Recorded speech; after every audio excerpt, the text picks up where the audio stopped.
Ya, Luz, ¿se puede ver el PPT? Sí, doctor, se logra visualizar. Ya. Entonces hablamos de infección La infección del tracto urinario, igual que las gastroenterocolitis o diarrea, son las patologías más frecuentes que van a ver en su vida de médicos y en el SERUMS inmediato, ¿no?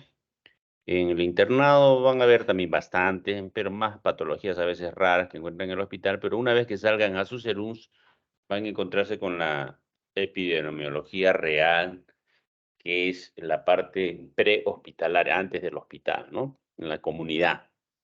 Es muy frecuente infección del tracto urinario y las diarreas. En la medida en que mejore la calidad de vida de los pacientes, debe disminuir las enfermedades gastrointestinales. Tenemos que tener algunas definiciones claras de lo que es una infección urinaria, ¿ya? Las infecciones del tracto urinario tienen dos dimensiones. Pueden ser asintomáticas y pueden ser sintomáticas. Asintomáticas con el prefijo A negativo, no síntomas, sin síntomas o infección subclínica. Y las infecciones sintomáticas, aquellas que desarrollan la enfermedad.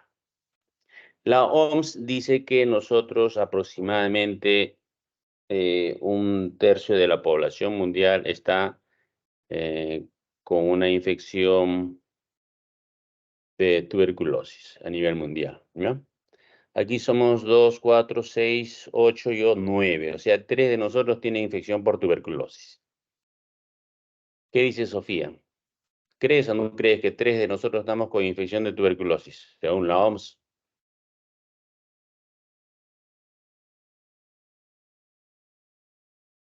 Mm, ¿Qué es lo que piensas? Nomás no ¿Podría tengas... ser asintomáticos? Ah, entonces, ¿qué cosa es infección? Eso es tu pregunta entonces primero, ¿no?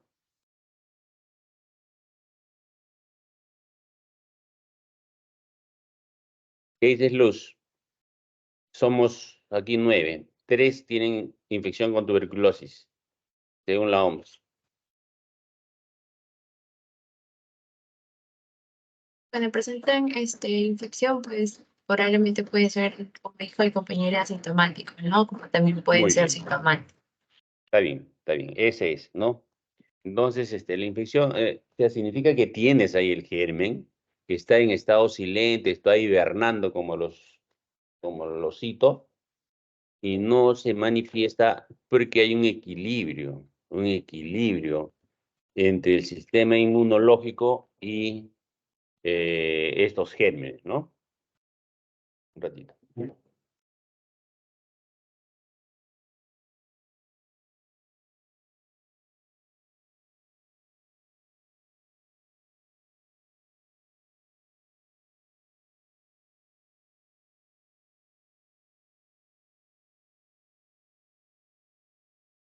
Ok.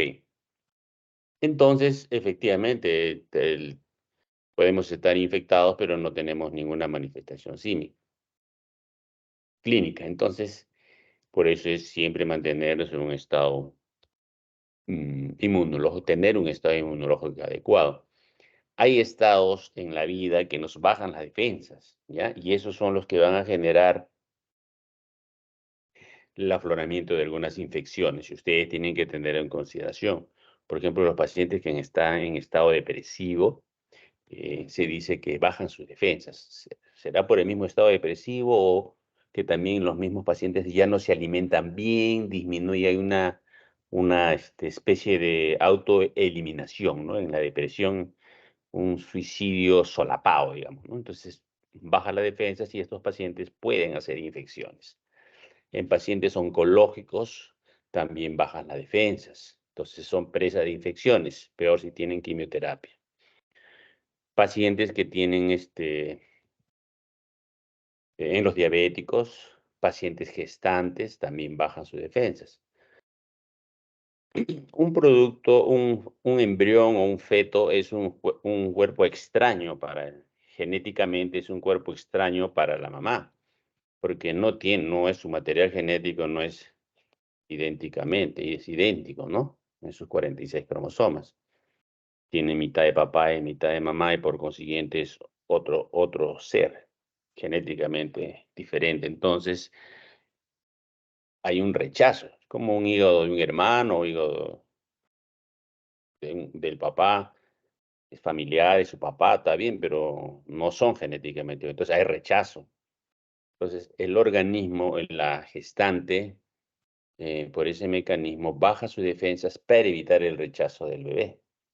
Entonces bajan la defensa de las gestantes. Por eso es un caso especial las gestantes, ¿no? Y así hay bastantes circunstancias en que pueden bajar la defensa. Si ustedes tienen que estar alerta, ya teniendo en mente qué es lo que puede ocurrir, ¿no? ¿Está bien, José? ¿Estás ahí o no, José?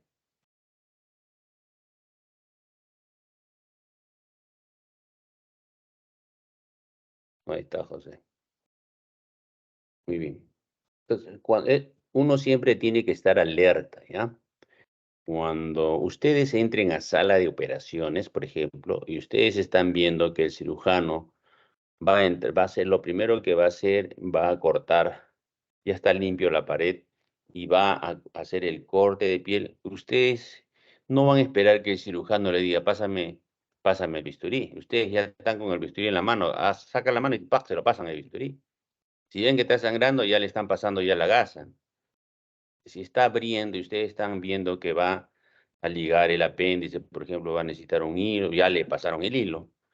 Y así, ustedes están curando una herida, están viendo que el médico está ahí con sus guantes, todo, y comienza a sangrar el paciente, inmediatamente dice, ¡pam!, le pasan la gasa. No va a estar esperando, pásame la gasa. Ustedes tienen que estar adelantándose al pensamiento del operador. Tienen que estar moscas, alertas, ¿ya? No estén ahí como en casa. En casa sí, pues, la mamá lava los platos, le tiene que estar, se hacen los tontos, cuando saben que tiene que lavar, ni no lo hacen, ¿no? Porque está ahí todo suyo y están esperando que le digan. Pero cuando tienen que estar en medicina, están con el paciente, ustedes ahí no pueden hacerse los locos, tienen que estar adelantándose al operador. Y en este caso también tienen que adelantarse a las infecciones, a los diagnósticos, ¿no?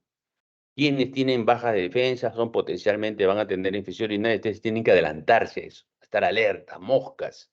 Este paciente puede tener infección urinaria. Este paciente es viejito. Si es viejito, puede tener la próstata grande, ¿no? Entonces, debe tener dificultad para orinar y es toda obstrucción hacia una infección, entonces puede ser una infección urinaria. Entonces, así tienen que estar tratando de dar explicaciones lógicas a- al paciente que están observando. Ven un paciente que está viejito, con los rebordes óseos que marcados, con ausencia de la bolita de Bichat, dicen, este está desnutrido, debe estar con las defensas bajas por desnutrición o hay un proceso oncológico, ¿no? Toda bajada de peso crónico, una bajada de peso sin apetito y sin hacer ejercicios, una bajada de peso sin apetito nos habla de que este debe ser una infección crónica o un cangrejo por ahí, ¿no? En cambio, una bajada de peso con gran apetito voraz, eso nos dice, puede ser un proceso endocrinológico, dentro de lo más común de los hipertiroideos o los diabéticos. Muy bien. Entonces, no se olviden de ese concepto, estar atento, alerta, estar pensando en las posibilidades siempre, ¿ya? No esperar que les digan, ustedes tienen que estar pensando. Ah, vuelvo entonces a lo que decía la OMS, que un tercio de la población tiene tuberculosis. A eso le llaman entonces infección. Entonces no es, el sintomático es cuando el paciente da los síntomas, ¿no? En el caso de tuberculosis, el paciente tiene tos crónica, tos más de 2 semanas en el Perú ya es tuberculosis, ¿no? Expectoración hemoptóica, bajada de peso. Entonces, eso no dice. En el caso de las infecciones urinarias, también ocurre lo mismo. Hay infecciones urinarias asintomáticas y hay infecciones urinarias sintomáticas. Sintomáticas. Entonces, ocurre mucho error en el tratamiento, a veces por ser muy samaritano, muy buenito. Entonces, se da tratamientos inadecuados a los pacientes en bacteriuria, en esta de las infecciones urinarias asintomáticas. Entonces tenemos que fijar bien qué cosa se refiere a asintomáticas. Un ratito quiero ver si lo vamos a scrollar de nuevo. Sí.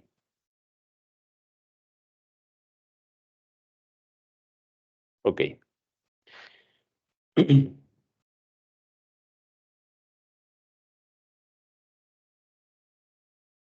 La infección, las entidades clínicas de la infección del tracto urinario tienen 4 dimensiones también. 4 dimensiones. Bacteriuria asintomática, del cual ya estamos hablando, cistitis, prostatitis y pielonefritis. La pielonefritis es una infección del riñón donde te da sintomatología general, sistémica.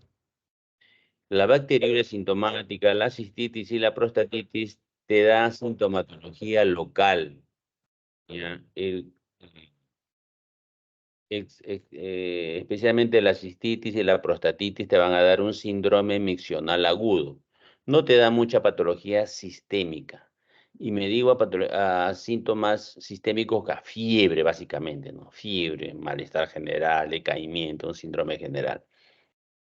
Y la prostatitis sí te podría dar, si tiene absceso en próstata, a veces puede dar fiebre, ¿no? Tal como la pielonefritis, pero la sintomatología es baja. Entonces, también podemos diferenciar acá infección urinaria alta e infección urinaria baja. La alta es pielonefritis y la baja vendrían a ser la cistitis y la prostatitis, junto con la bacteriuria asintomática.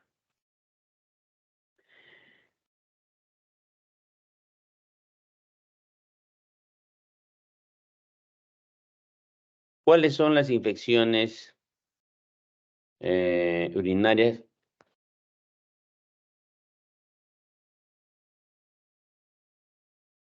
A ver, en cuanto a la epidemiología.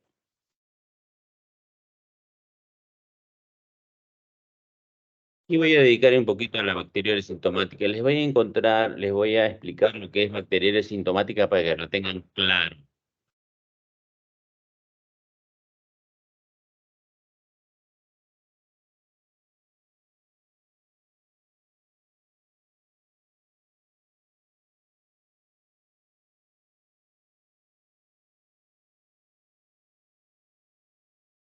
Les cuento una experiencia que ya los compartí con mi grupo.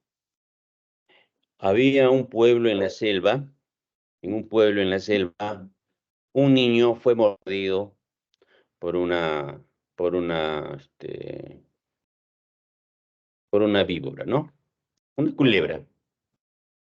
Entonces, en este pueblo se preocuparon y dijeron, vamos, hay muchas culebras, vamos a matar a las culebras. Se reunió el comité de defensa y al día siguiente se reunieron todos los varones a matar a las culebras. Y mataron un montón de culebras, ¿no? Una barbaridad. Luego de una semana, ya no había culebras, pero luego de una semana empezó a aparecer ratas en el pueblo, una epidemia de ratas. Entonces, ¿qué es lo que pasó? Se rompió con el equilibrio ecológico. Hay un equilibrio ecológico entre poblaciones. Mientras se mantengan en equilibrio, no hay problema, ¿no? Ahí están. Pero si, como en este caso, matan a las culebras, predomina la otra población, obviamente, ¿no? Ocurre lo mismo en nuestro tracto urinario.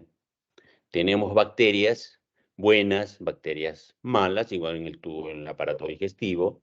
Acuérdense de los términos de mutualismo, de simbiosis, parasitosis. Convivimos con bacterias y las bacterias son la primera, los seres vivos que aparecieron en la Tierra, y dentro de la evolución las bacterias anaeróbicas fueron primero y después las aeróbicas. ¿Por qué las anaeróbicas? Porque no había oxígeno, entonces ellas fueron las que crecieron en un estado de hipoxia, sin oxígeno.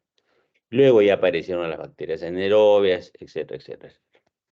Entonces, las bacterias son los primeros y convivimos con bacterias. Se dice que tenemos más o menos en bacterias, tenemos más o menos el peso de nuestro cerebro, tenemos en bacterias. Convivimos con las bacterias, se utiliza en la industria, en la minería, en la panadería, en el vino, en todo se utilizan las bacterias.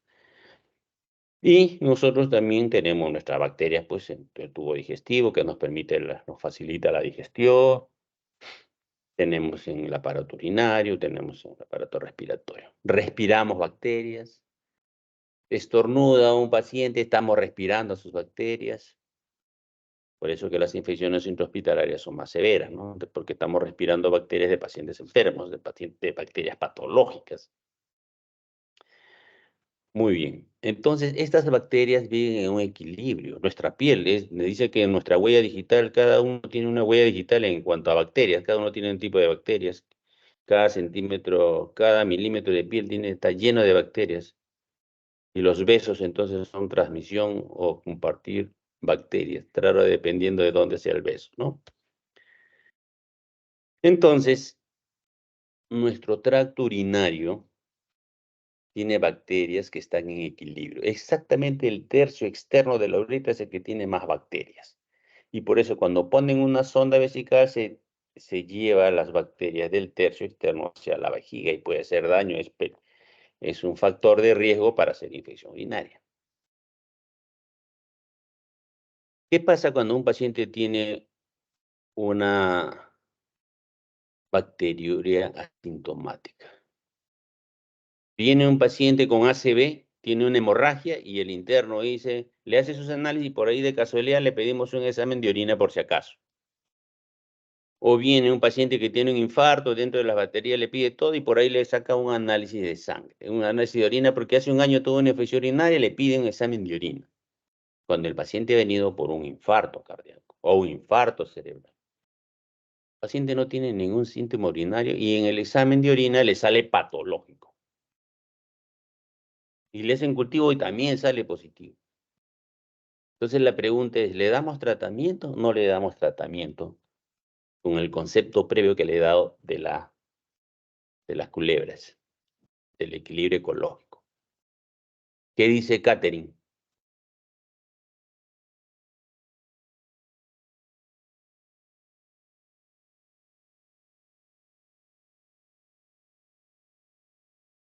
Catherine Nicole se fue a dormir. No, doctor, sí, sí estoy presente. ¿Ya? Bueno, yo creo que sí, igual debería de tener un tratamiento el paciente. ¿Ya? Muy bien. ¿Alguien se opone? Kathleen. No se le da tratamiento si no hay sintomatología, doctor. Ya. Es lo que ustedes mismos dijeron al principio. Es una bacteria o es una infección. Si no tiene síntomas, no se da. No tiene la tuberculosis, igual no tiene infección urinaria. Es una bacteriuria asintomática. Hay un equilibrio de poblaciones bacterianas. Mientras no se rompa ese equilibrio, no hay infección. ¿Ya?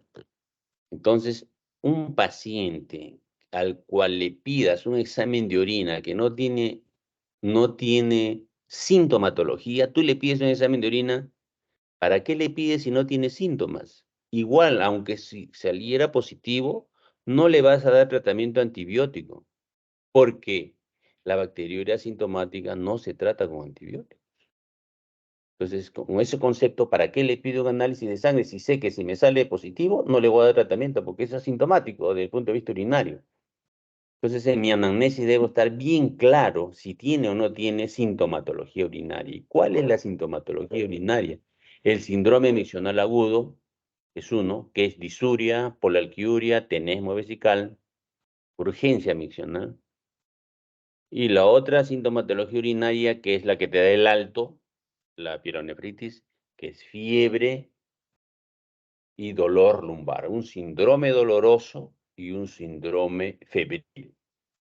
Los síndromes que vamos a tener entonces en el tracto urinario son síndrome febril, síndrome doloroso abdominal, síndrome miccional agudo. Y un dolorcito para próstata que es en la zona de la silla de montar. anatómicamente o técnicamente conocida como la zona del periné. Siempre hay que preguntar, señor, ¿le duele la zona del periné? Pero así no le van a decir. Porque el hombre nunca dice, oye, me duele la zona del testículo con el ano, esa zona nunca se habla. Nunca le van a comentar. Pero ustedes tienen que preguntar, porque si le dicen eso, ustedes tienen alta sospecha de próstata.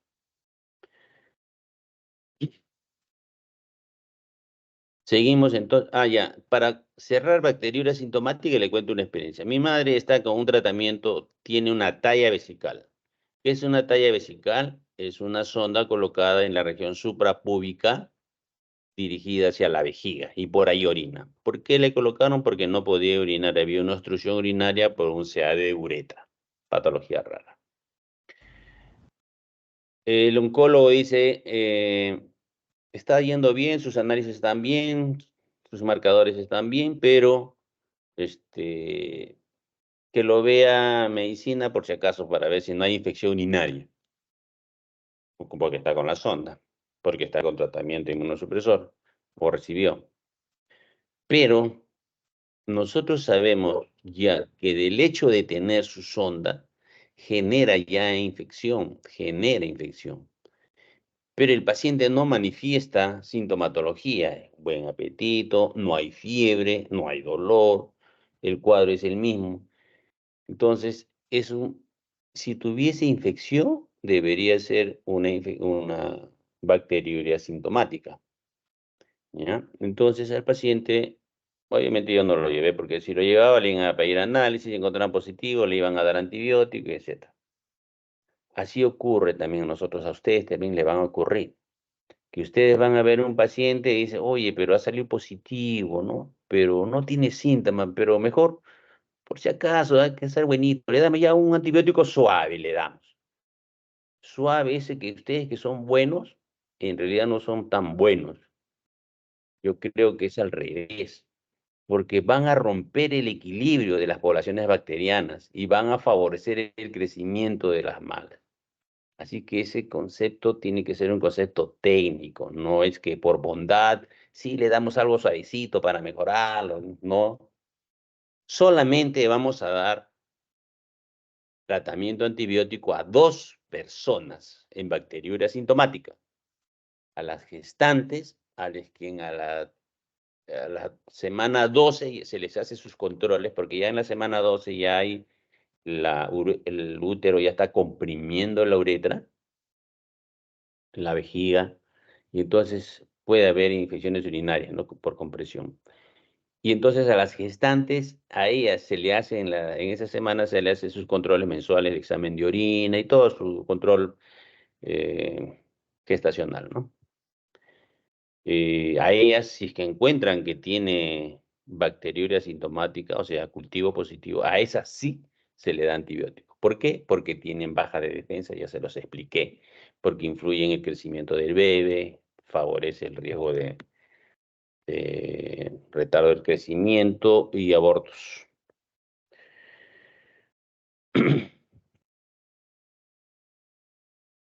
Cistitis. La cistitis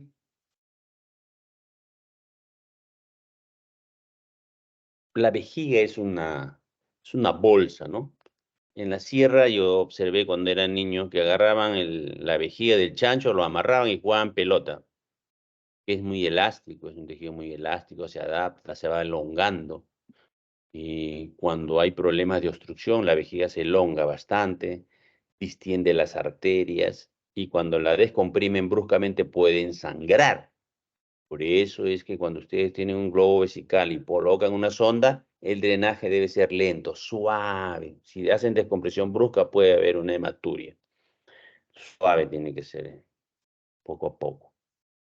La cistitis te va a dar manifestaciones por irritabilidad de la mucosa uretral. La mucosa, digo, vesical, es roja. Cuando hay infecciones, cistitis, se puede poner muy rojita y puede sangrar incluso puede, por eso hay cistitis hemorrágica. La sintomatología o el síndrome de cistitis es síndrome miccional agudo. Disuria, arde para orinar, polalquiuria, orina cada ratito, tenesmo vesical, sensación de querer seguir orinando y no orina. Urgencia miccional, no tiene deseo de querer orinar, no orina, orina gotitas. Y usualmente hay dolor al final de la orina, ¿no? Cuando la vejiga se contrae para botar lo que poco de orina que queda, duele, ¿no? Disuria terminal. Esta cistitis, es bastante frecuente, ¿ya? Pero si una mujer viene con cistitis, hay que preguntar si tiene flujo vaginal, porque la otra opción es que sea una vulvovaginitis la que esté dando la sintomatología, ¿no? Entonces hay que tener en consideración esa posibilidad cuando hay flujo vaginal. Igual te da síndrome miccional agudo un paciente que tiene una apendicitis que está iniciando cuando el apéndice está pegada a la vejiga, irrita la vejiga y da esa sintomatología. No tan florida, pero da también, no confundir. Síndrome miccional agudo también te puede dar una apendicitis, cosas raras, pero no dejarlas de lado ustedes, cuando hay irritabilidad. Otra causa de cistitis o síndrome miccional agudo para los varones también está descrito en la masturbación con misión. El paciente refiere disuria, polialquiuria, el síndrome miccional agudo, brusco por fenómenos mecánicos, no porque haya infección que cede espontáneamente. En el caso de prostatitis también nos da un síndrome miccional agudo, ¿ya? Pero el dolor no es con el cistitis, que es en el hipogastrio, sino el dolor se refiere a la zona del períneo, ¿ya? Zona del períneo. Puede cursar con fiebre como sin fiebre. Usualmente cuando hay absceso hay fiebre. ¿En quién sospechamos prostatitis? En varones mayores de 40 o 50 años. En ellos sospechamos prostatitis. Pielonefritis. La pielonefritis es una infección sistémica, afecta a todo el sistema, da fiebre, escalofrío, sudoración, da el síndrome febril, ¿no? Y cuando hablamos de síndrome febril tenemos bien claro que describir en la historia, ustedes como alumnos, como internos, como serumistas en la historia, tienen que poner, no poner paciente refiere fiebre, no, sensación de alza térmica, no. Tenemos que poner en la historia paciente refiere cefalea, malestar general, dolores musculares, sensación de calor, diaforesis, tomó antalgina y sudó un montón, o tomó paracetamol y demoró en bajar la temperatura. Esas cosas me describen si tiene o no tiene fiebre y tengo la seguridad cuando leo, sí ha sido fiebre, ¿no? No tengo la duda. Pero si tú dices sensación de alza térmica, no es una verdad ni una falsedad. Tiene que ser lo que ustedes colocan, una verdad susceptible de ser calificado como verdadero o falso. Entonces, síndrome febril es en la pielonefritis. Y el síndrome de dolor a nivel lumbar, un dolor localizado a nivel lumbar sin irradiación, que tipo pesadez, puede aumentar un poquito con el movimiento, y que ustedes cuando lo examinan golpean la espalda, empiezan del omóplato arriba, empiezan a golpear poquito a poquito hasta abajo, y si es que hay dolor en la zona lumbar, el paciente va a saltar. No necesitan golpear, despacio nomás, y el paciente salta. Es señal de que está inflamado el riñón, ¿no? En mi vida he encontrado que los dos riñones estén afectados. Siempre es uno solo. Un solo riñón siempre, por lo menos clínicamente siempre he encontrado que es un solo riñón que él tiene PPL positivo. Cuando tienen PPL positivo bilateral ya es una cosa seria, debe ser otra cosa. Pero habitualmente el 99.9% afecta a un solo riñón, por lo menos la sintomatología. De repente, desde el punto de vista bacteriano, podría haber también el otro si tomas una muestra separada ya por estudios especializados, ¿no? Separar la orina de un riñón con el otro riñón, de repente encuentran, pero clínicamente te da un solo riñón que te da la infección. Y dolor y el PPL positivo, ¿no? Y en el examen físico a nivel abdominal, en la línea, una transversal una transversal en el ombligo que corta al recto externo abdominal. En ese punto es el punto renouteral superior. Y en la línea que une la espina ilíaca anterosuperior con el recto, ahí en ese punto está el punto renouteral medio. ¿Y dónde está el punto renouteral inferior? Está en la desembocadura del uréter con la vejiga, ese punto, urétero-vejiga. Como está abajo no se puede palpar, solamente a través del tacto rectal o tacto vaginal. Entonces, estos son los 3 puntos renoureterales.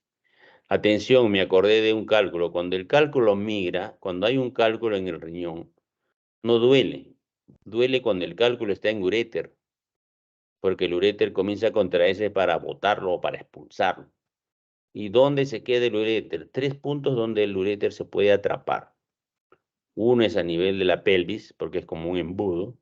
Otro es en el nivel de los cruces, en el cruce con los vasos pélvicos, con las arterias. Y el otro es, que es en el tercio medio del uréter, y el otro es en la desembocadura del uréter con la vejiga. Ahí también hay otro stop. 3 puntos donde los cálculos se pueden atrapar.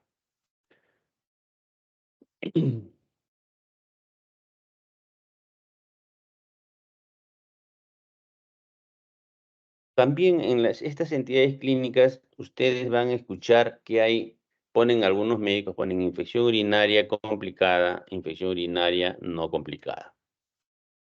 ¿Cuáles son las no complicadas? Supuestamente no complicadas, las complicadas vendrían a ser todas las que no son complicadas, ¿no? Entonces, definamos bien cuáles son las no complicadas. Las infecciones urinarias no complicadas son en la población femenina en época reproductiva, ¿ya? Todas las infecciones en gestantes, en mujeres en época reproductiva son infecciones urinarias no complicadas. Y después los otros, todos son complicados. O sea, si ahorita Erwin, ¿cuántos varones hay acá? No hay, solo Erwin Pedro nomás. Y el otro chico que está en espera, no sé qué estará esperando. Si uno de los varones, José, si José y Erwin tienen infecciones urinarias, es una infección urinaria complicada.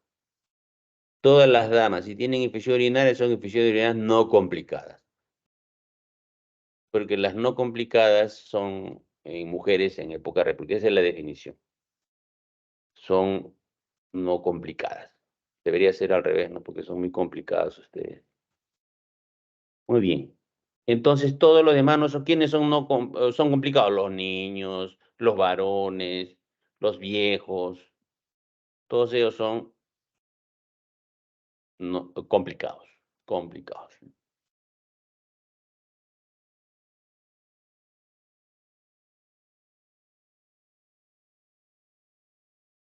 Entonces, por eso es que las infecciones urinarias con mayor frecuencia son en las mujeres, más que en los varones, ¿no? Los varones pueden tener infección urinaria, hay que sospechar que tiene algún defecto anatómico, ¿ya? Defecto anatómico, un proceso constructivo, etc.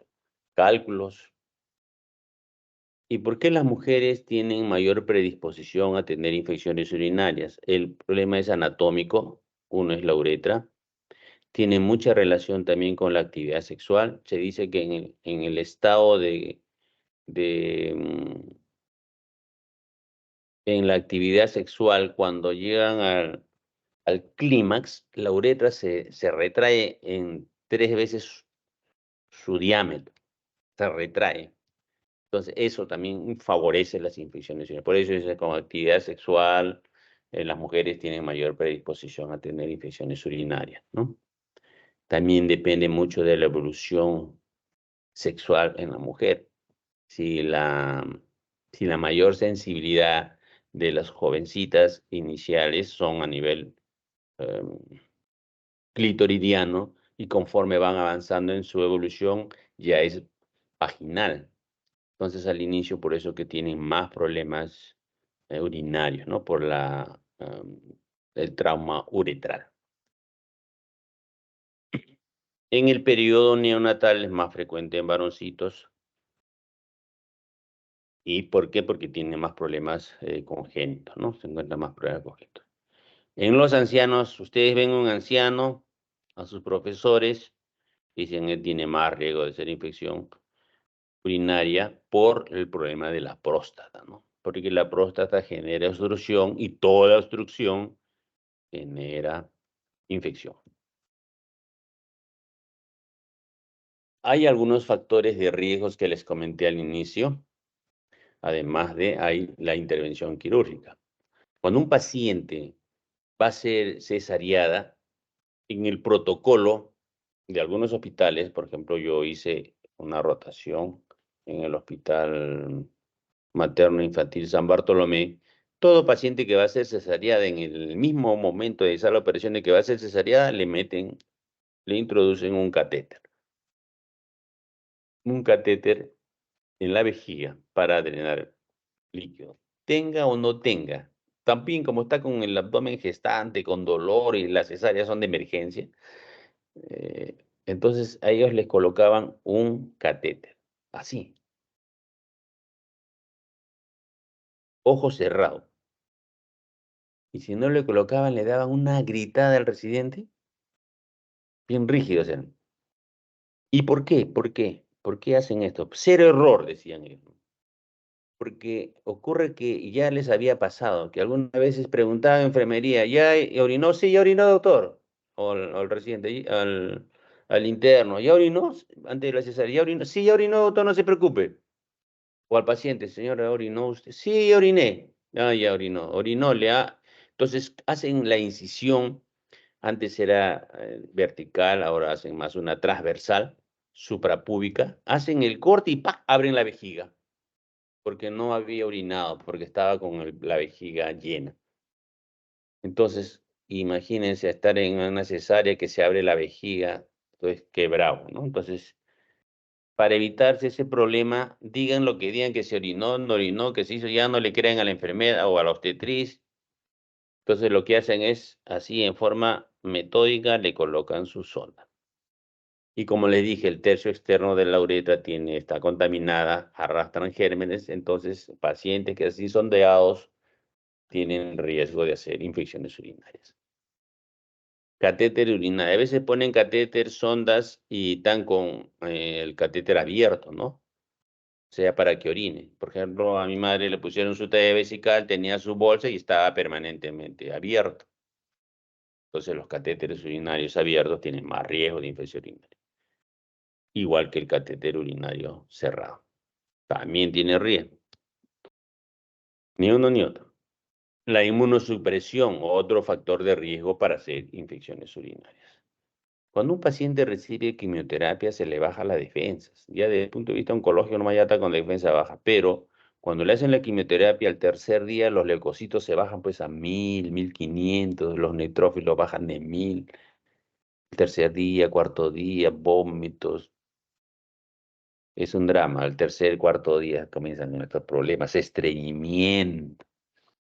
Y luego le ponen su filgastrin, unas ampollitas para que los leucocitos se eleven nuevamente, ¿no? Para recuperar los leucocitos, mejorar su defensa. Y es así que los pacientes mantienen un equilibrio de su proceso con sus leucocitos, con sus neutrófilos para defenderse. Los inmunosuprimidos ahora los tratan de manejar mejor, ¿no? Con respecto a la quimioterapia, me refiero.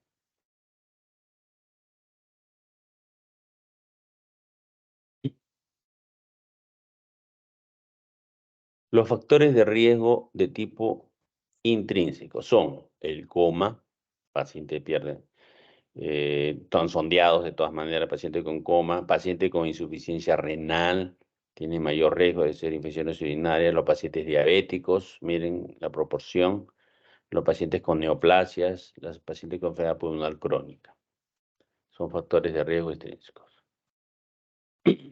Si la sonda hace daño, porque arrastra los gérmenes del tercio externo hacia el interno de la vejiga, entonces nosotros tenemos que tener bien claro cuándo vamos a indicar sonda. A veces los pacientes entran al shock trauma y la enfermera no le dijeron nada, ya está con sonda, ya. Sonda arriba, sonda abajo. Te ganó. Entonces, nosotros tenemos que ser muy específicos. ¿Y cuál es el objetivo de la sonda, no? Para tenerlo, cuando le vas a dar de alta después de 10 días, 15 días, recién te das cuenta que hay que sacarle la sonda. Si ya cumplió con el objetivo, ya no necesita estar con sonda, hay que retirarle la sonda. Las indicaciones estrictas son obstrucción o retención urinaria, ¿no? Hay retención urinaria por algún motivo, hay que ponerle la sonda. No puede estar con ese, está con mucho dolor, hacen reacción vagal, shock, el paciente puede fallecer. Por dolor más reacción vagal, obstrucción, retención vagal. La reacción vagal no es que sea vago, ¿ya? Sino es que actúa el vago y el vago libera acetilcolina y la acetilcolina hace bradicardia y la bradicardia hace hipotensión, shock vagal. Es un shock con bradicardia. Usualmente el shock es con taquicardia, ¿no? El corazón como mecanismo de defensa hace taquicardia para el shock. En este caso, estos pacientes, la diferencia por el dolor, el shock es vagal, es un shock con bradicardia. Por eso es que se le aplica adrenalina o atropina primero para mejorar la frecuencia cardíaca rápidamente y recuperarlo. Entonces, acuérdense que los pacientes que tienen mucho dolor, en general, dolor de cualquier naturaleza, puede provocar una reacción vagal. La reacción vagal es muy común en sustos también. Un paciente, por ejemplo, le pones una pistola y se puede desmayar. Antes que dispare ya se murió. No se murió, sino hace un shock vagal y se desmaya. En los viejitos, cuando tienen problema de próstata, están orinando, pujan y en ese proceso de pujar, ¡pruc!, se desmayan. Es una reacción vagal. Mucha acetilcolina. Pacientes estreñidos, viejitos tan estreñidos, pujan y ¡pum!, se desmayan. Y llegan al hospital con el diagnóstico de ACV, con pérdida de conciencia. Y cuando tú le preguntas, ¿dónde ocurrió este accidente? En el baño. Entonces ustedes piensan, oye, ¿no será una reacción vagal? ¿Cómo está el pulso? 60, debería estar más alto, ¿no? Si está con pérdida de conciencia, el mecanismo de defensa debe haber 80, 90, el pulso 60, 56. Y si toma beta bloqueadores, también peor, ¿no? Bueno, a eso me refiero, reacción vagal un poquito para que... Bueno. La otra indicación de sonda es necesidad de medir la diuresis continua. Por ejemplo, un paciente que está quemado, 50%, 60%, pierde mucho líquido, pérdidas insensibles, y necesitamos que el riñón esté orinando. Entonces, ¿cuánto? Más de 1 mililitro por kilo por hora. Entonces le ponemos una sonda para medir la diuresis continua y prevenir la falla renal aguda prerrenal. Indicaciones de sonda urinaria en otros tipos de cirugía. Cuando un paciente, por ejemplo, tiene quemadura en la región del periné, el pene, o en el caso de la mujer, vulvar, entonces eso se va a edematizar, como tiene quemado se va a infectar con la orina. Entonces es mejor colocarle una sondita para prevenir. El otro es cuando el paciente tiene hematuria, esos forman coágulos, se tapa la uretra y ya no puede orinar. Entonces, para evitar esto, se le coloca una sonda de triple vía y por una de las vías se pasa cloruro de sodio para que esté saliendo la orina continuamente y evitar que se forme coágulos. Irrigación vesical por hematuria. Cuando hay incontinencia, o sea, usualmente más común es en mujeres, ¿no? Que se le escapa la orina. Se ríen, se le escapa la orina. Y cuando están hospitalizados, tienen incontinencia y la enfermera dice, ay, está mojándose a cada rato, mejor le pongo su sonda. Eso no es, solo se pone, si hay incontinencia, cuando el paciente tiene alguna úlcera en la región perianal, una úlcera cerca a la región uretral, ¿no? ¿Por qué? Porque va a infectar. Si no, no, así como hay úlceras, así heridas severas, por ejemplo, en la región del periné, y para que no se ensucie, a veces se hacen colostomías, ¿no? Para evitar que pase las heces por esa zona. Cuando hay fístulas que no se pueden curar, entonces les hacen su colostomía. Cuidados paliativos de pacientes terminales. Cuando un paciente ya está en una fase terminal, entonces el paciente se orina, defeca, entonces esto le da un poquito de alivio al paciente, ¿no? Al paciente y al cuidador. Entonces le colocan su sonda para facilitar el manejo del paciente que está ya en fases terminales. Más factores de riesgo. Antecedentes de ITU previo, ¿no? Si ha tenido infecciones urinarias previas, eso te hace sospechar como un factor de riesgo. El uso de diafragma como espermicida también es un factor de riesgo. Coitos frecuentes, ya les comenté. Incontinencia urinaria, diabetes mellitus. Otro factor de riesgo, anomalías anatómicas o funcionales de las vías urinarias. En esto del funcional hay un tema muy interesante. Mira, como ustedes, los problemas psicopáticos actualmente están aumentando, no hay mucho estrés. Y la depresión depresión y algunos estados de agitación son frecuentes que se le den tratamiento antidepresivo. mm, Y estos medicamentos antidepresivos, con los pacientes que están muy agitados también les dan tratamiento antidepresivo, que tienen la misma función, pero su efecto colateral es que tiene acción em, vagal, a nivel del vago, y entonces pierde la contractibilidad la vejiga. Entonces hay una retención urinaria, retención de la vejiga, no porque haya obstrucción, sino por la falta de capacidad de contracción de la vejiga. Y entonces los pacientes comienzan a tener una orina de mal olor, hacen infecciones repetidas urinarias. A todos no le va bien con este medicamento, me refiero al efecto colateral urinario. Hay pacientes que no tienen ningún problema, pero cuando ustedes tengan infecciones urinarias frecuentes en un hombre o mujer habitualmente, hay que preguntar qué tratamiento recibe. Y dentro de ellos el tratamiento por antidepresivos. Antidepresivos favorecen la retención, disminuyen la contracción de la vejiga. ¿Ya?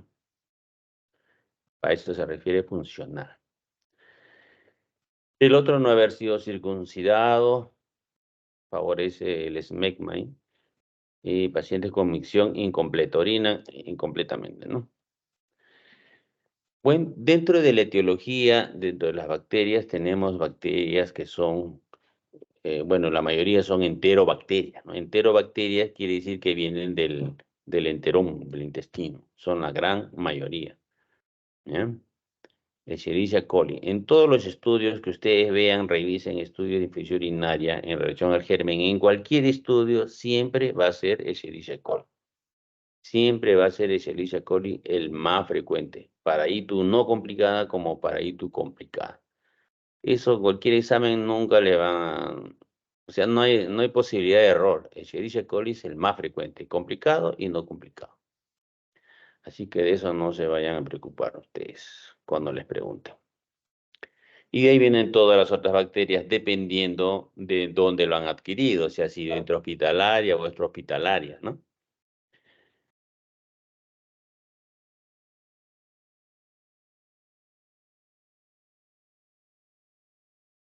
Los gérmenes, aquí quiero decirles algo, los gérmenes gran negativos son del diafragma para abajo y los gran positivos son del diafragma para arriba, ¿ya? Y quiero decirles algo que ustedes, para que recuerden esto, que es algo de la vida real, pero que de esto de los gérmenes gran negativos y gran positivos. La faringe, las faringitis, las amigalitis, se tratan con antibióticos para gran positivos, ¿cierto? Antibióticos para gran positivos. ¿Ya? Pero, ¿qué pasa en un paciente que tiene paraplegia joven, con una mujer, con su esposa joven, muy bonita, tiene paraplegia y está con una infección respiratoria alta, al cual ya le han dado múltiples antibióticos gran positivos y no sé?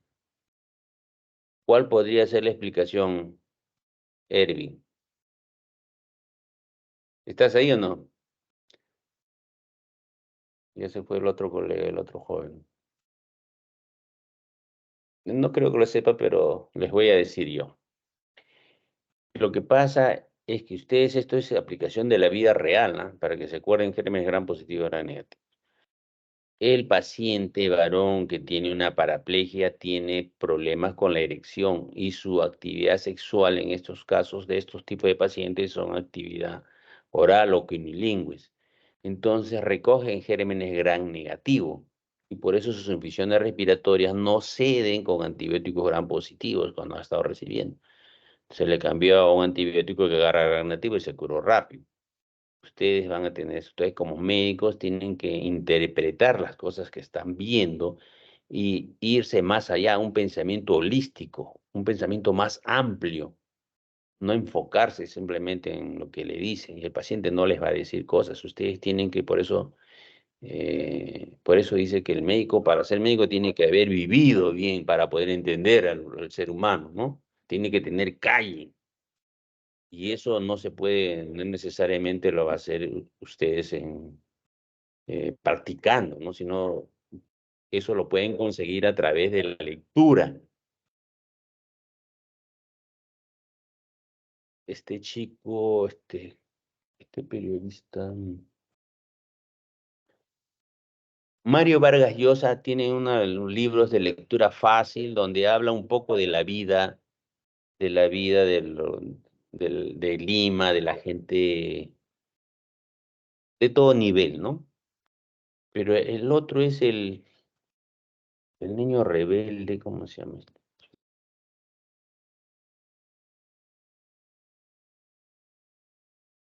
A ver quién me ayuda. Hay un periodista que dice que, bueno, es escritor también, que para entrevistando y que dice que es homosexual, pero tiene su esposa, una segunda esposa jovencita. Jaime ¿Cómo Bailey. se llama? Bailey, ¿no? Ahí está, muy Jaime bien. Bailey. Sí, sí, Jaime Bailey. Jaime Bailey tiene varios libros de una lectura fácil. Ahí sí se puede aplicar la lectura veloz, ¿no? Tú miras y avanzas rápido. Y él te describe todo lo que ocurre en la pituquería, ¿no? En la gente de clase alta, cómo viven, cómo las empleadas son tratadas por los hijos jóvenes, cómo es posible hacer infecciones. Ellos, ahí te describe, así muy frío, ¿no? Entonces, tú no vives en esa población de repente, o si lo vives sabes cómo es, pero al leer, al recoger esa información, ya sabes cómo vive la gente. Entonces, ustedes no van a practicar, no van a tener convivencias, pero leyendo pueden recoger información. Lo que para escribir un libro uno demora años y ustedes lo leen 20, 30 minutos, una información valiosa, entonces ustedes se capacitan así, ¿no? Discúlpenme que me haya desviado, pero creo que es importante. Aquí tenemos un estudio de Revaliati en el 2017, Escherichia coli en la cabeza, en el 2018, Escherichia coli en la cabeza, principal germen. Ple y doble incluso. En la patogenia, ¿por qué se da la infección urinaria? Se dice que se da por ascenso de bacterias. Por eso cuando ustedes tienen un paciente, por ejemplo, que tiene un síndrome febril, tiene un síndrome de dolor lumbar, digo, oye, este debe ser una infección, una pielonefritis, ¿no?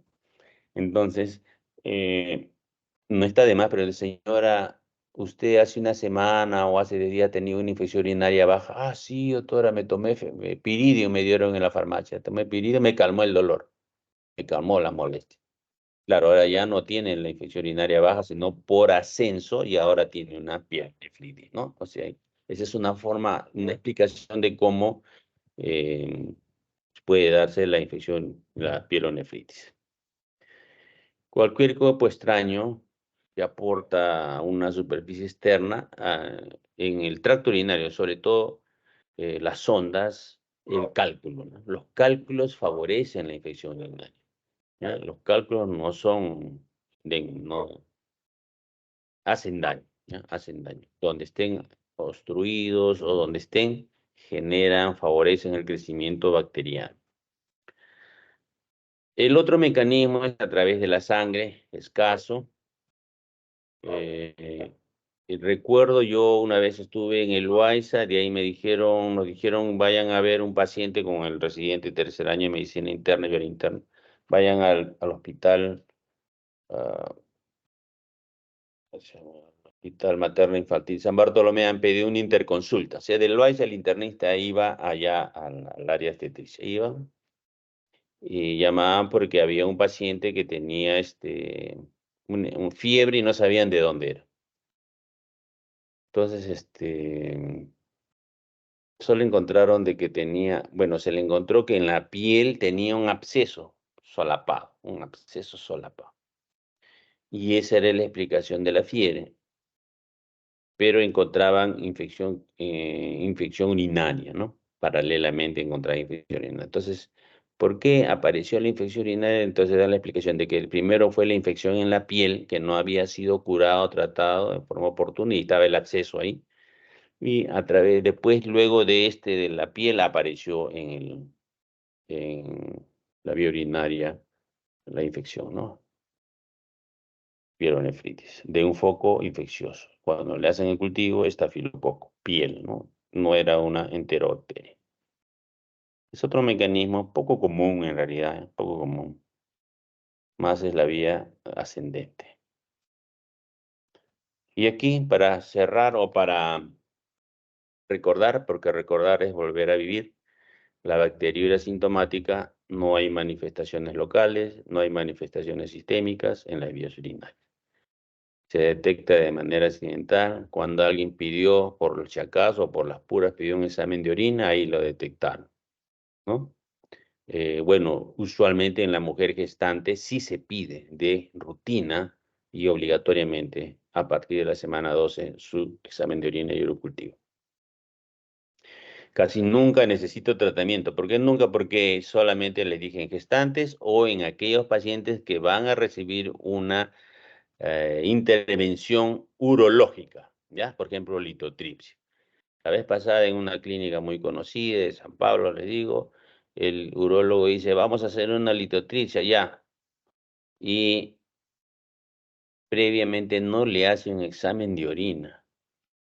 Pedía el cultivo, no le hace un examen de orina, le hace la litotripsia, el paciente se muere por sepsis foco urinario. Entonces, le hacen a este señor, usted dentro de su protocolo, todo el paciente de litotricia, ¿tiene que tener un examen de orina, un cultivo negativo? Sí. ¿Lo hicieron? No, para hacerlo apurado, a veces prima el ingreso económico, entonces obvio, ¿no? Entonces, no, mañana ya no, ya de una vez se pierde tiempo. Entonces, ¿por qué les digo esto? Porque en aquellos pacientes que van a recibir un tratamiento urológico invasivo, en ellos, si sale positivo, entonces, aunque no tenga síntomas, hay que darle tratamiento antibiótico. Y el otro es la gestante, ya dos grupos ya les dije. Cistitis. Ahí está, el síndrome miccional agudo, cistitis, la disuria, colalquiuria, urgencia miccional, nicturia, dificultad para iniciar la misión. Puede haber dolor en la región suprapúbica y a veces puede haber hematuria macroscópica cuando la inflamación es fuerte de la vejiga, ¿no? Pero aquí prima el síndrome miccional agudo, no se olviden, puede haber hematuria a su vez y el dolor. Pero es una infección localizada, no es una infección sistémica, por consiguiente no hay fiebre. Si el paciente tiene fiebre, lo más probable es que tenga una pielonefritis. Y entre pielonefritis y cistitis le das peso a la pielonefritis, porque eso te da una infección sistémica, sepsis, shock, muerte. Pielonefritis. La pielonefritis es una infección urinaria alta, ¿no es cierto? Alta. Y ahí sí te da el síndrome febril, el síndrome doloroso lumbar. Y, bueno, dentro de la fiebre es parte de los escalofríos, náuseas, vómitos, dolor, ya es lo mismo. Es agudo, ¿no? Agudo que no anteceden síntomas de cistitis. Usualmente no anteceden síntomas, pero a veces el paciente dice, está con fiebre, no ha sido, doctor, me duele, me arde por orinar también. No tiene nada que ver la pielonefritis con ardor por orinar, salvo que lo haya tenido antes, ¿no? Y que por vía ascendente ha tenido infección urinaria. Pero si tiene los dos, que podría tenerlo, lo que prima es la pielonefritis.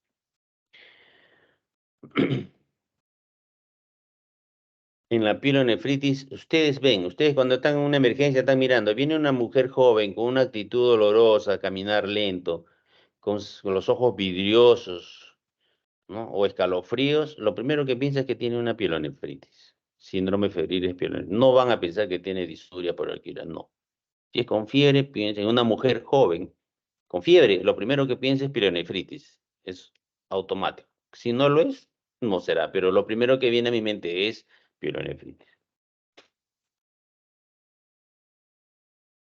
Y de la pielonefritis, la complicación de la pielonefritis que se puede dar fundamentalmente en pacientes diabéticos es que puede haber abscesos. Y los abscesos pueden ser intrarrenales, pararrenales.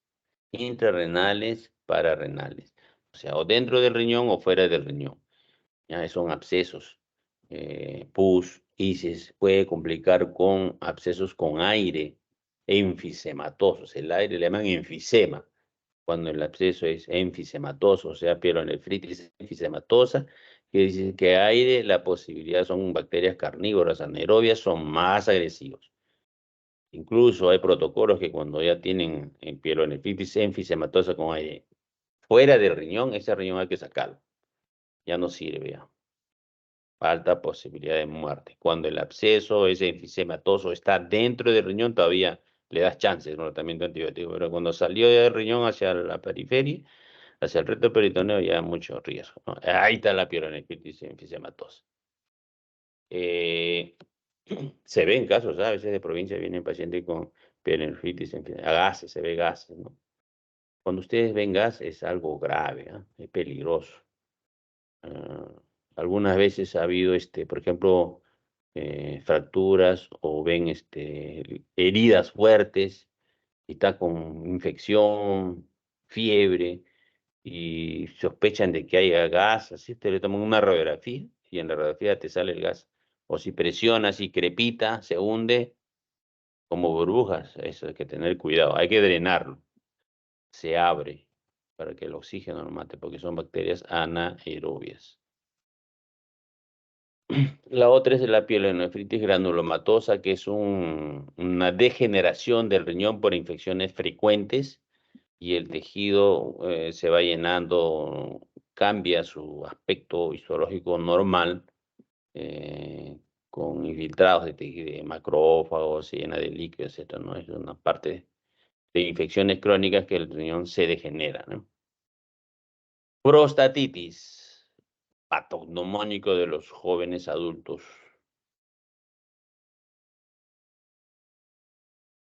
Antes decían, cuando yo era joven, decía, todo paciente mayor de 40 años hay que empezar en prostatitis, que es tacto rectal. Ahora digo, no, paciente mayor de 50. Como ya tengo 60, no, mejor mayor de 60. Se van acomodando las edades de acuerdo a... Antes decía el paciente anciano de 60 años, decían, ¿no? Ahora no, paciente relativamente joven. Conforme uno va envejeciendo, va disminuyendo esos adjetivos para el anciano, para el viejo, ¿no? Y ustedes ahora, para todos ustedes son tíos los profesores. Conforme van avanzando la voz, a la edad de ustedes van a ir disminuyendo. Muy bien. Prostatitis, entonces. Prostatitis es dolor, sinónimo de dolor en la región perineal. No se olviden, ¿ya? No se olviden eso. Prostatitis puede ser crónica aguda. Las prostatitis bacterianas agudas se caracterizan por el síndrome mencional agudo, como les dije, disuria, poliuria, dolor en la zona prostática, pélvica, perineal. Por lo regular puede haber fiebre, escalofríos y frecuentes síntomas de obstrucción vesical. El cuadro clínico de prostatitis crónica bacteriana es más inconstante por episodios recurrentes de cistitis con dolor pélvico y perineal. La misma sintomatología, pero es crónica. Tratamiento en próstata dura largo, meses a veces, ¿no? Tejido no es muy irrigado. Todo tejido que tiene más sangre, se cura más rápido. El riñón, por ejemplo, es un riñón que tiene una perfusión continua, alta, jala casi el 30% de toda la circulación, entonces es muy irrigado. Entonces tiene una infección urinaria, tú le metes un antibiótico un par de días y el paciente mejora rápidamente. ¿Por qué? Porque como tiene bastante irrigación, lleva rápido, lleva los antibióticos. En cambio, un tejido que tiene poca circulación, poca irrigación, entonces su curación es más lenta, es inverso, ¿no? Inverso. Entonces, ya saben ustedes, tienen una infección urinaria, el segundo o tercer día ya debe estar mejorando. Si no está mejorando rápido el segundo día, el segundo o tercer día no mejora, ustedes cambian antibiótico, no este es resistente. Porque ustedes ya saben que este es un riñón que está muy irrigado, muy bien irrigado y debe responder rápido. Si no responde rápido es porque es otro germen. No van a esperar 5 o 6 días, a veces no llega el cultivo para recién cambiar. Segundo o tercer día ya ustedes saben que el riñón está muy bien irrigado, debe responder rápidamente.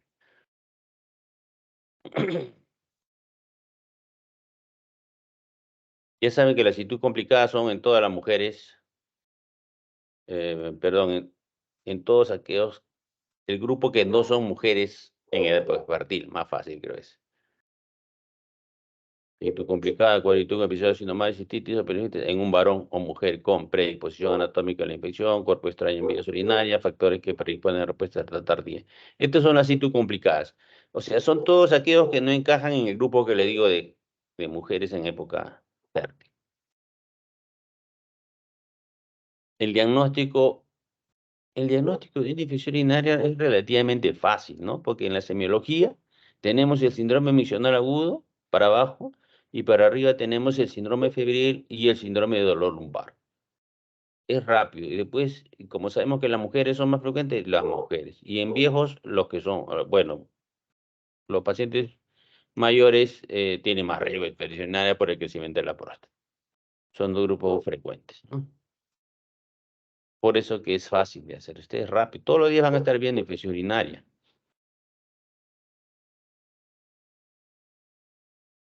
Miren, es tan común, por ejemplo, le voy a contar yo una experiencia en el SERUMS, que me dio cólera.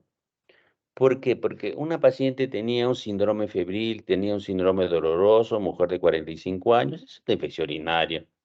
Entonces, es que señora va a recibir su tratamiento antibiótico, doctor, no puede dar apoyo, sí, ya, que todo, gentamicina.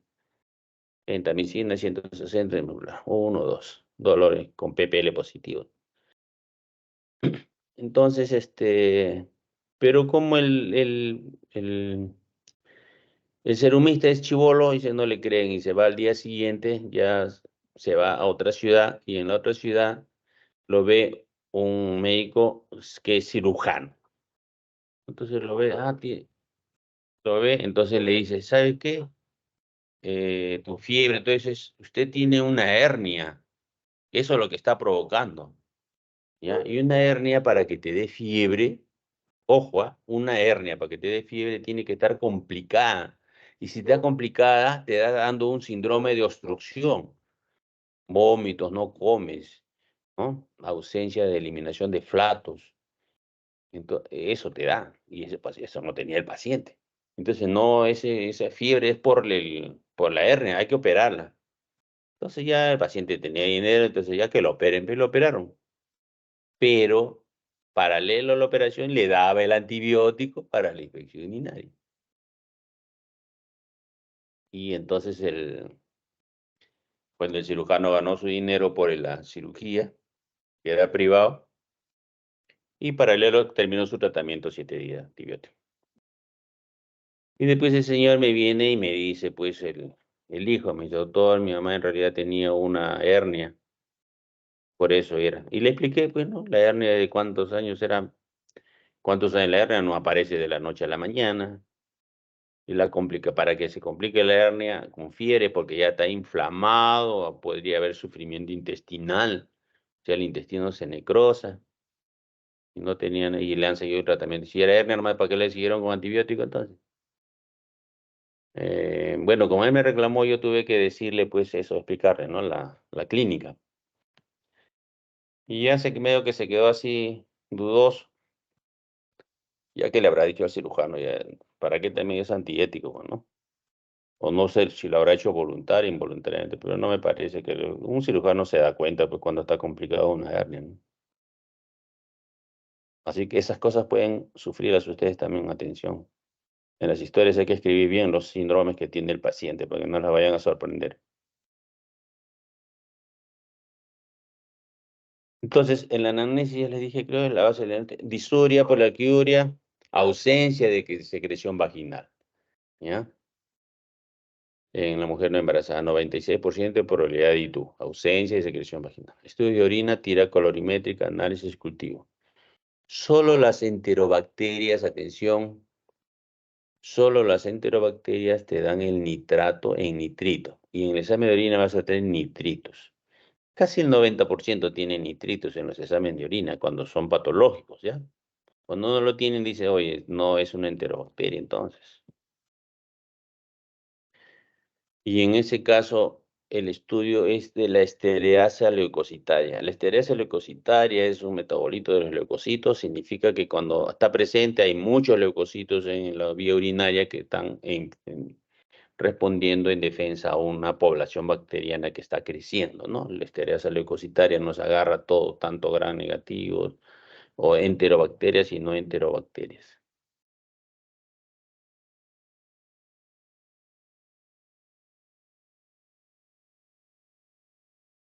Sangre en la orina sugiere diagnóstico de ITU.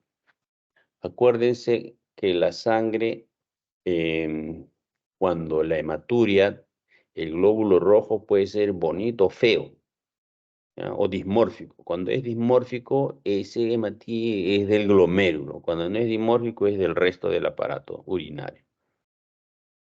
Y la pielonefritis no es que el glomérulo esté, es una infección general y que te da glóbulos rojos no dismórficos, sino normal. Entonces, el método de la esterasa leucocitaria es otra forma de detectar o sugerir que tiene una infección urinaria. Cuando utiliza la esterasa leucocitaria cuando el nitrito es negativo, ¿no? Si no hay esterasa leucocitaria y no hay nitrito, son negativos, sospechar en otro diagnóstico. A veces veo yo que un paciente ingresa y no encuentran diagnóstico. Miren lo que sucede, yo veo que el paciente ingresa con un cuadro febril, por decir, y no encuentran diagnóstico y le piden examen de orina. Y el examen de orina le salió patológico, entonces, tiene una infección urinaria y le plantan su tratamiento de infección urinaria y le dan su antibiótico. Pasa 3, 4 días y el paciente no mejora. ¿Pero por qué vino? No vino por molestias urinarias, vino por otra cosa. Como no supieron el diagnóstico, le plancharon que tenía, le pidieron examen de orina y le encontraron, pero no tenía síntomas. ¿Y qué cosa fue? Un mieloma. El otro, ¿qué fue? Un, un lupus que tenía fiebre, porque la fiebre también puede ser de origen inmunológico, no necesariamente febril. Bueno, esto es más de lo que hemos hablado. Listo, ahí se quedamos.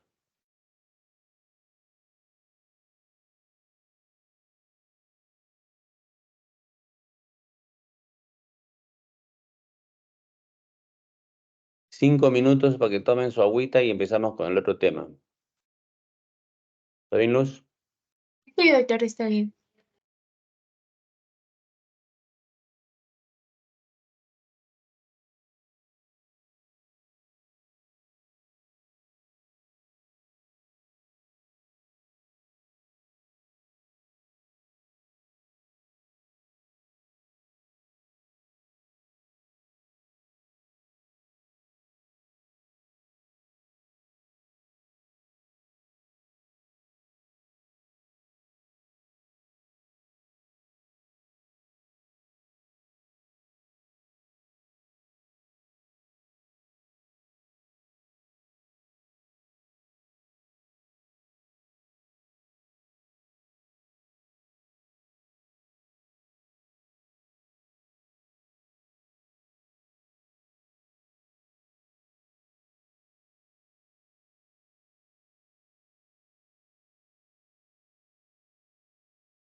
Doctor, disculpe, ¿usted cree que podemos avanzar con la siguiente clase?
Luz, iniciamos.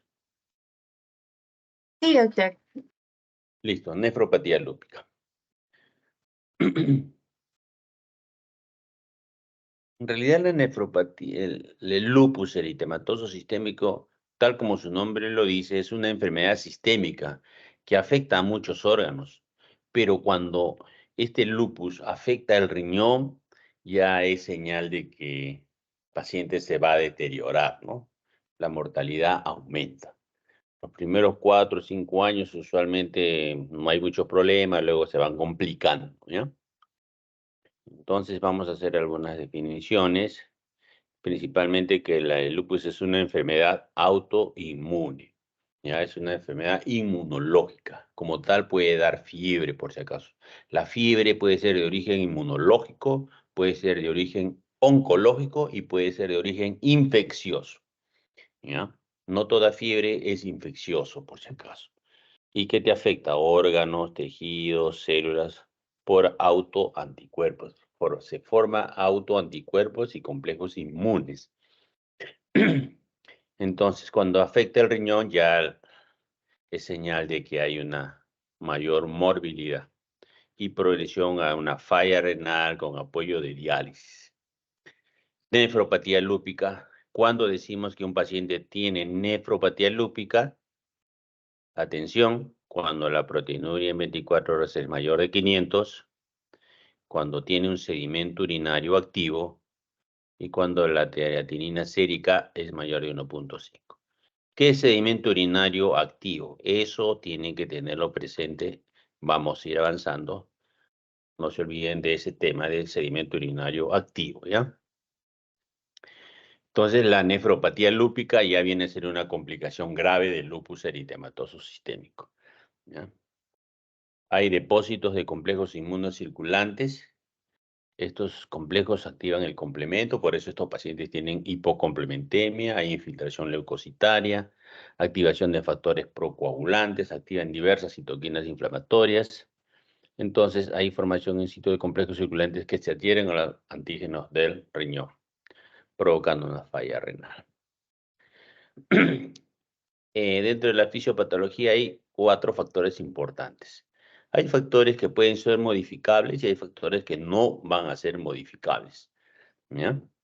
Por ejemplo, la parte genética, ¿no? La parte genética no la vamos a modificar de la nefropatía lúpica. Los factores hormonales dicen que está influido por estrógenos, testosterona, dihidroepiandrosterona, pero más son estrógenos y por eso que se da más a mujeres que hombres, ¿no? Hay un 75% de mujeres que tienen lupus más que hombres. Hay factores inmunes que tampoco se van a poder, o sea, se tiene conocimiento, pero no se puede modificar. En cambio, los factores medioambientales sí, eso sí, son em, susceptibles de modificar, ¿no? Para disminuir la posibilidad de encender estos pacientes con lupus. Y dentro de ellos tenemos las infecciones virales, tripanosomiasis, zona parasitosis, TBC, radiación ultravioleta. La radiación ultravioleta es el más frecuente factor que puede desencadenar, encender al paciente, la enciende y hace que se den las reacciones en cadena. ¿Por qué? Porque la radiación ultravioleta, ustedes saben, es una energía que estimula la expresión de las ribonucleoproteínas de superficie y la secreción de IL-1, IL-6, TNA-alfa en los queratinocitos, en la piel, en los queratinocitos. Estos pacientes, acuérdense, tenía una mujer de 38 años, estresada, que era una contadora a fin de año, había trabajado demasiado, y dice que se va a Máncora, todavía no la habían cerrado a Máncora, se fue a un hotel a disfrutar una semana, a exponerse al sol, a los rayos ultravioletas, a quemarse un poquito. No llega al tercer día, retorna inmediatamente a hospitalizarse porque hace un cuadro de lupus eritematoso sistémico. Ya sabía que tenía, pero no, ella dice que nunca le dijeron que no tenía que exponerse al sol, pero el sol desencadenó su cuadro de lupus. Se descompensó inmediatamente, ¿no? Vino con la piel en alas de mariposa. ¿Gracias a quién? A esta radiación ultravioleta. Entonces hay que tener presente que, y como es una causa frecuente, preguntan en los exámenes también, ¿no? Como un factor medioambiental, que es importante. Entonces hay que recordar esto. Y recomendar a nuestros pacientes que no se expongan al sol. ¿Qué hace la luz ultravioleta? Provoca exacerbación del lupus en el 70% de los pacientes. Miren, es fuerte, ¿ah? Incrementa la apoptosis en los queratinocitos y otras células. ¿Qué es la apoptosis? Un término nuevo. La apoptosis es una muerte celular programada. O sea, las células tienen como un tiempo de vida media, ¿no? Que ya está programada genéticamente. Entonces, cuando incrementa la apoptosis de los queratinocitos, entonces hay mayor muerte más pronta, ¿no? ¿Qué más hace esta luz? Altera el DNA y las proteínas intracelulares de manera que se tornen antigénicas. Al alterar el DNA se forman antigénicas. Eso ocurrió en el Chernobyl, cuando hubo la explosión y los pacientes tenían alteraciones genéticas, ¿no? Se alteró el DNA, los pacientes se morían, ¿no? El lupus tiene manifestaciones extrarrenales y manifestaciones renales. Las extrarrenales lo van a llevar en el curso de reumatología, pero aquí vamos a hablar algunas cosas que destacan: alopecia, eritema malar, fotosensibilidad, artritis simétrica no erosiva. Esa es la pregunta que hacen siempre, ¿no? Artritis erosiva y no erosiva. La artritis reumatoide es erosiva, la artritis simétrica no erosiva es en el lupus. Te da anemia hemolítica, sea paciente, puede ser anemia, leucopenia, trombopenia, pleuritis, pericarditis, todas las serositis, trastornos mentales como psicosis o convulsiones. En la parte clínica, en la parte serológica, el ANA, anticuerpo antinuclear, 90-95% son muy sensibles pero inespecíficos. El anticuerpo anti-DNA doble cadena, 70% muy específicos. Cuando tienes un paciente con lupus, tú le preguntas, ¿le han hecho anticuerpos? Ah, sí, me han hecho anticuerpos anti-DNA doble cadena. Te lo dicen, conocen muy bien su patología, ¿no? Títulos altos de esto nos relacionan con nefritis y actividad clínica. La otra parte en la serología. Siempre que tenemos este tipo de patologías, tenemos que tener diagnóstico clínico, diagnóstico serológico y diagnóstico patológico de anatomía patológica o biopsia. En el serológico siempre preguntan por los anticuerpos anticadena de DNA, 70%, eso preguntan, y el otro siempre preguntan descenso de complemento también, ¿no? Que es para monitorear cómo está el paciente. Inmunocomplejos circulantes también es otra opción. De las patologías más conocidas hay que acordarse lo más frecuente. De las patologías poco conocidas hay que acordarse lo más frecuente. Y de las patologías que son muy conocidas hay que buscar lo menos. Van a preguntarte siempre lo que es poco frecuente. Por ejemplo, de una diarrea, ya que es recontra conocido, ¿no? ¿Qué te pueden preguntar? Cosas difíciles, ¿no? Que hay hipocalemia, ilio. Ilio se puede dar una diarrea coleriforme, por decir una cosa rebuscada, ¿no? En el lupus, por ejemplo, no te van a preguntar cosas rebuscadas, te van a preguntar lo más común, porque es una patología rara. Ya le dije desde el punto de vista serológico que puede ser. Cuando afecta el riñón, el sedimento. Lo que acuerdan que le dije en las primeras diapositivas, el sedimento activo. Ahí está. El sedimento, la afectación renal por lupus marca el pronóstico de la enfermedad. Claro. Cuando se afecta el riñón es porque ya está de mayor deterioro. ¿Ya? Entonces, por lo tanto, siempre hay que buscar si hay o no hay afección del riñón. ¿Ya? ¿Y cómo hacemos eso? Con un sedimento. ¿Qué hay en el sedimento? Puede haber hematuria, puede haber hasta un síndrome nefrítico o nefrótico y llegar a la enfermedad crónica. Esos son ya los estadios del riñón con lupus, ¿no? Pero el sedimento activo es el que nos va a ayudar en el diagnóstico. ¿Cómo es un sedimento activo? A ver, sedimento activo. O también le llaman telescopado. Sedimento urinario activo o sedimento telescopado. Acuérdense siempre ese telescopado, esa palabra. Es que tienen hematuria, tienen cilindros de distintos tipos. Normalmente en otros tiene cilindros hemáticos, tiene cilindros leucocitarios, en las diferentes patologías, ¿no? Pero en el caso de lupus es un cilindros múltiples, por eso se llaman, a eso le llaman telescopado. Y le llaman sedimento urinario activo también porque hay proteinuria, hay leucocituria, hay hematuria. Tiene de todo, a eso le llaman sedimento urinario activo. Los títulos de anti-DNA doble cadena deben ser mayor de 1/80. Este también es una pregunta, ¿no? 1/80. Es mi edad menos 20. Título de anti-DNA de doble cadena mayor de 1/80 te da diagnóstico. El descenso del complemento y el sedimento activo con proteinuria. En búsqueda de actividad inflamatoria hay microhematuria, proteinuria, cilindros. Ese es el cilindro de sedimento activo. Microhematuria, proteinuria y cilindros de diferentes tipos. Cilindros hemáticos, cilindros leucocitarios, cilindros hialinos, etc. Todo tipo de cilindros se da en este sedimento telescopado. Urea y creatinina son marcadores tardíos de daño renal y el diagnóstico definitivo es anatomopatológico. Estos pacientes con lupus son los que más se hacen las biopsias. Cuando tienen diagnóstico son los que más se hacen biopsias, tanto para ver para el diagnóstico como para ver la evolución del manejo, si requieren o no requieren más corticoides básicamente, ¿no? Si tienen datos sugerentes de nefritis lúpica, se debe plantear biopsia renal, que les comentaba. Entonces no se olviden, proteinuria mayor de 500, hematuria persistente, sedimento urinario activo telescopado, deterioro de la función renal de causa inexplicada, resistencia al tratamiento, sospecha de progresión. Esto nos hace plantear biopsias renales.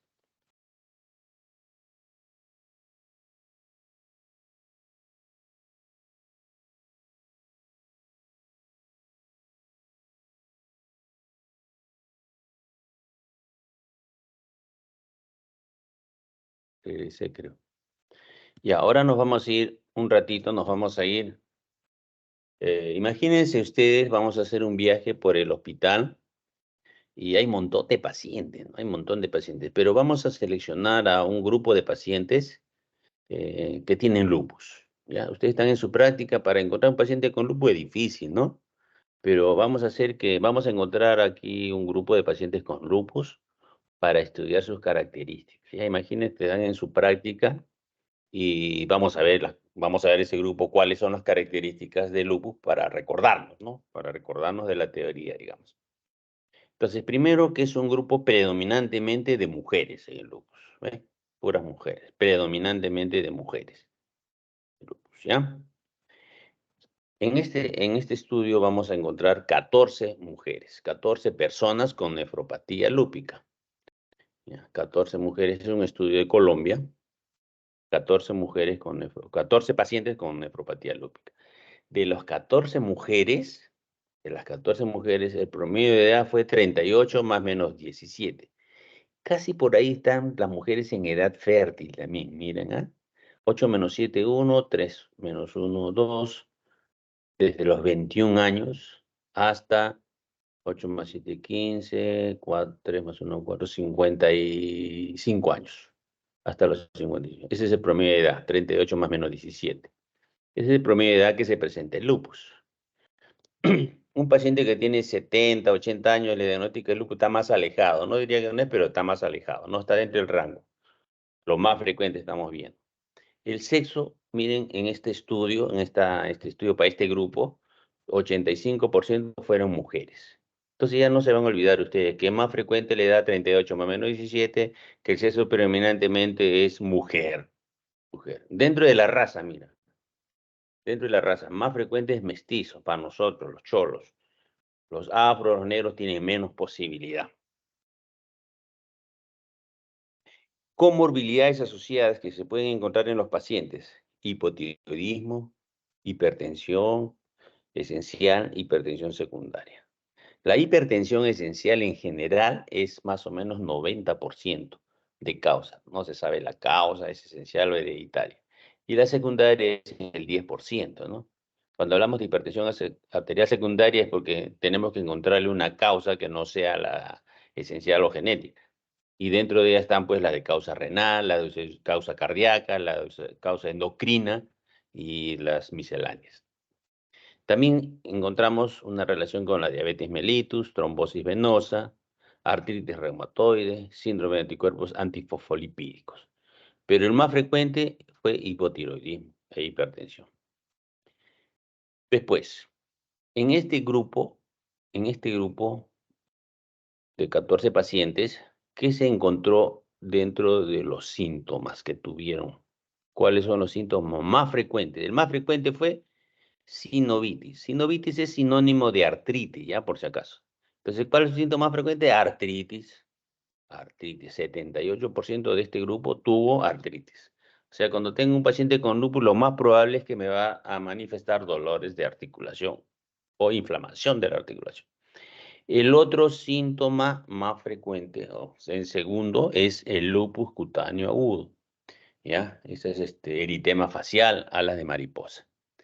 Después, un poquito menos, úlceras orales, heridas en boquita, ¿ya?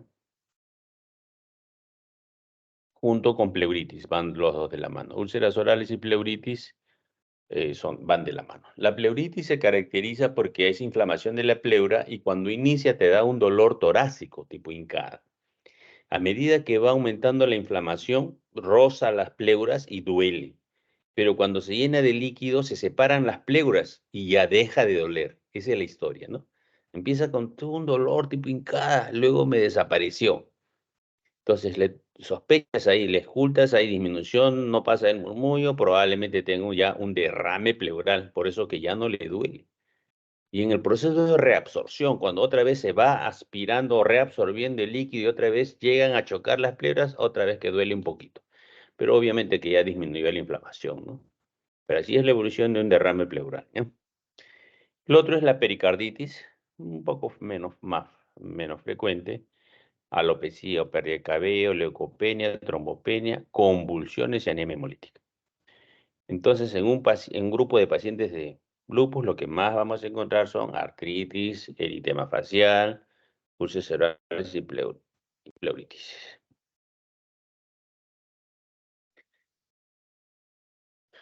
Para este grupo utilizaron este sistema de clasificación, que es del 2012, porque hay uno moderno, ¿ya?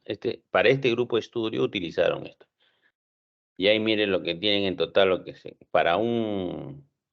criterios de luz de LES en el 2012 que se utilizaba: lupus cutáneo agudo, lupus cutáneo crónico, úlceras orales, alopecia, sinovitis, serositis, enfermedad renal, enfermedad neurológica, anemia hemolítica, leucopenia, trombopenia. Todo un grupo. Este es de una enfermedad de lupus eritematoso sistémico, no nefropatía lupus.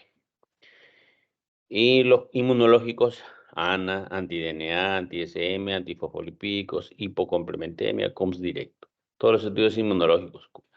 Entonces, el paciente debe reunir 4 criterios, de los cuales al menos uno debe ser clínico y otro inmunológico.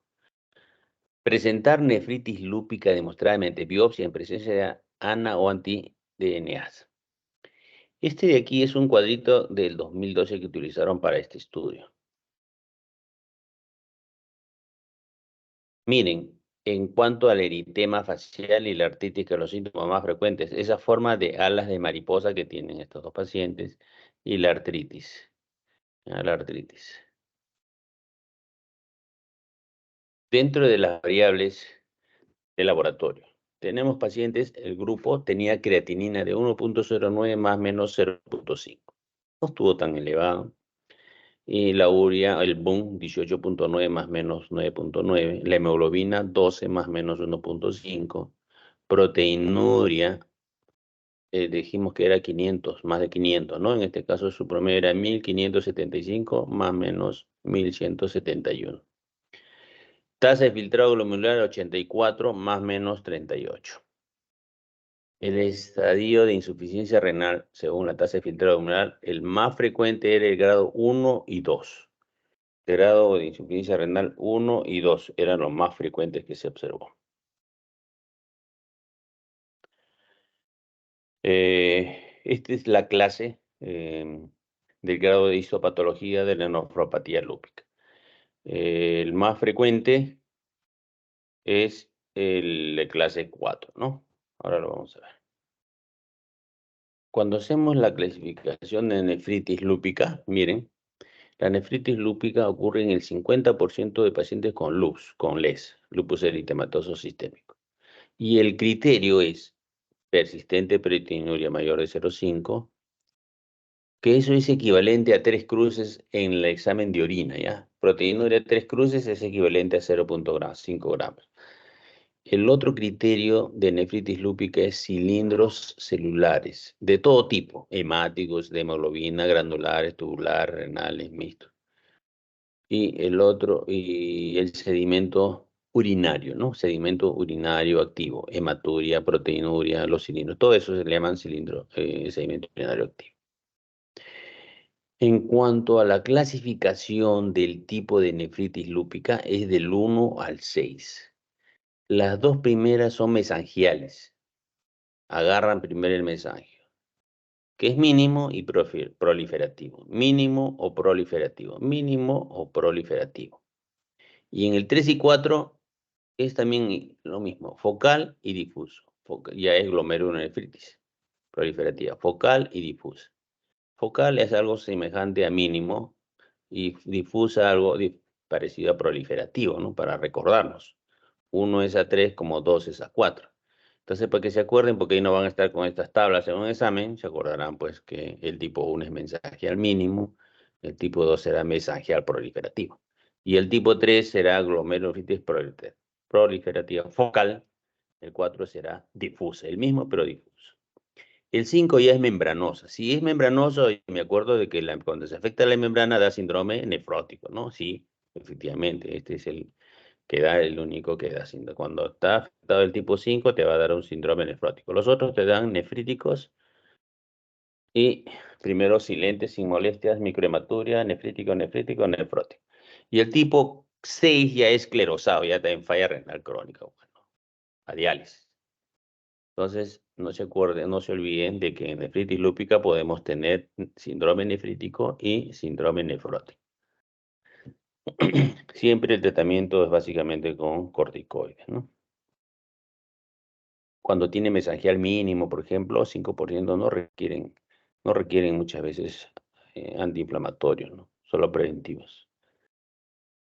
Y esta es la clasificación del 2019, la clasificación moderna ya para lupus eritematoso sistémico. Se los dejo ahí, no es el tema es nefritis lúpica, ¿ya? Pero ahí tienen para que lo tengan como conocimiento en la clasificación para lupus eritematoso sistémico. Muy bien, esta es una revisión rápida, corta, es una patología poco frecuente, pero siempre preguntan. Y siempre preguntan, ¿y qué vamos a preguntar? A ver, ¿quién es el primer, el factor de riesgo? Es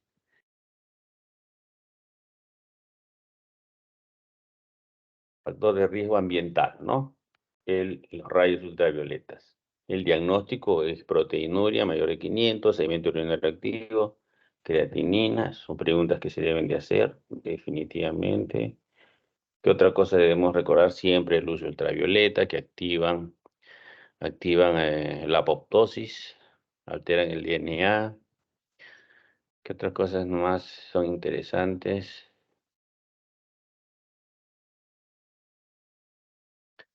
Siempre el sedimento urinario activo telescopado, me he visto en varias preguntas, más frecuente en mujeres, síntomas más, la edad, jóvenes, mujeres predominantemente, raza mestiza,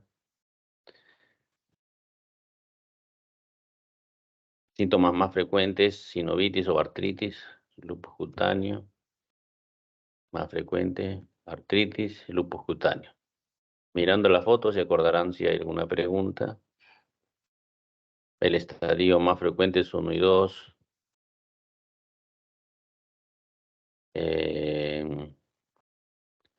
Es un resumen. ¿Sí? Entonces, en la semiología, cuando ustedes vean un paciente, van a encontrar pacientes que tienen dolores articulares, a pesar de no ser renal, pero tiene dolores articulares, puede tener la fasis o sea, un síndrome dermatológico, fasis eritematosa, que desaparece con la vitopresión, que es en formas de ala de mariposa. En la semiología, en artritis, artritis y dolor articular son cosas diferentes, ¿ya? Cuando dice tengo artralgias y tiene artritis, son diferentes. Artralgias es dolor de las articulaciones, pero artritis es inflamación, dolor con inflamación de las articulaciones. No soy en artralgia y artritis. En estos pacientes lo que tienen es artritis, ¿ya? Artritis, que no se destruye el hueso, no se destruye, como en la artritis reumatoide.